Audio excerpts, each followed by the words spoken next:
thoughts on Trudeau? Oh man.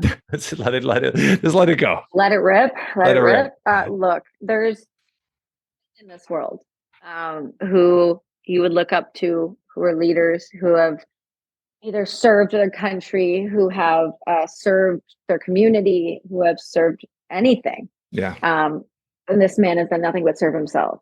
And you see that. And now the beautiful thing is he's going to die alone. And that's kind of what karma does. You know, you never wish ill will on people, but with his divorce, you know, you can only lie beside the devil for so long before you wake up and realize what you're with. And, you know, for the children's sake, my God, I'm so grateful that she decided to leave that individual, because nobody should be surrounded by somebody who is so corrupt. It's a very strange feeling. I remember back when I was younger and my parents would complain about the governments and or, you know, taxes or this or that. My parents are long haul truck drivers. They still drive. And so, you know, fuel was always the number. We would be having the conversation about fuel. And I remember that. Remember this conversation of my parents going, oh my God, CSIS just wrote a huge report about how he's been paid by the Beijing government for 8 years. Like, I never remember the true corrupt, the real corrupt, because it just wasn't happening on that level. I mean, there's always, but don't get it twisted.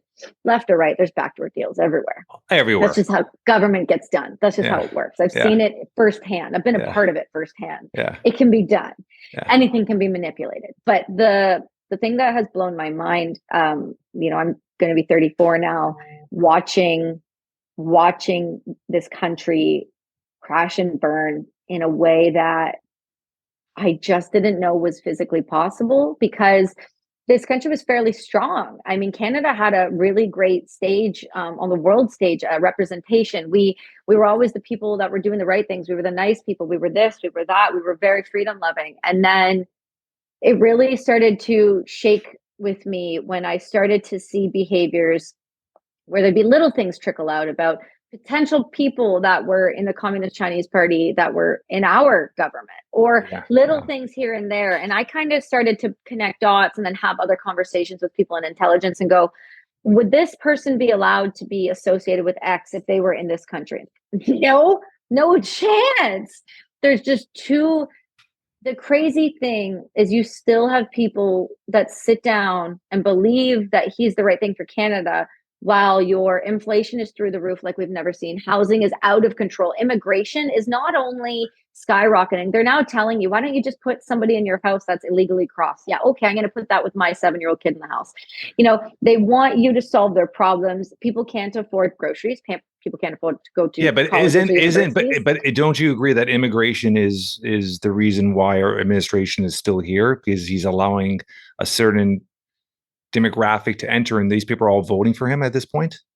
Yeah, I mean, look at this for an example. The last election, 2021, I was going to vote. Like, I don't vote often. I was forced to vote when I was in the military. They sent us ballots. That's how it worked. I voted for the Conservatives because they were giving us the proper equipment. Period. You know, we weren't dealing with this bullshit where we send you over to Latvia and you have to pay for your own flights, where you have to pay for your own food and your own helmets, and you come home and you don't have a place to stay. Like, unacceptable on every single level. I can't even describe how not okay that is. But you know, I went to vote and I walked into the voting office. It was fairly late in the day, and they had called the election already. They called the election, even though British Columbia and Alberta's votes hadn't been counted because of the time change. Because Ontario and Quebec, whether we like it or not, have enough people to vote and swing the vote. So they do such a good job lobbying in Ontario, and all the media is in Ontario and the capital's in Ontario. So they make sure that those people are manipulated to the point where there's no question that they're going to vote the way that they want them to vote. But what has happened is, the reason that he keeps getting in power is because the generation before us, who grew up with news in a way that they could trust the media, they still watch it like it's an IV at 5 o'clock. They tap that shit every day and they don't miss it. And that's why he got smart and he started paying off our media, so that every time that voter was watching, it was only going to uplift him. But the reality is that's not what's happening in this country. The reality is that our country is crumbling because of the terrible immigration. He has no goddamn clue how to run foreign policy. We've At seen that all. through At and through. all. Yeah. He's the only prime minister in Canada where during the United Nations speeches, everyone got up and left. Yeah. That has never happened. Yeah.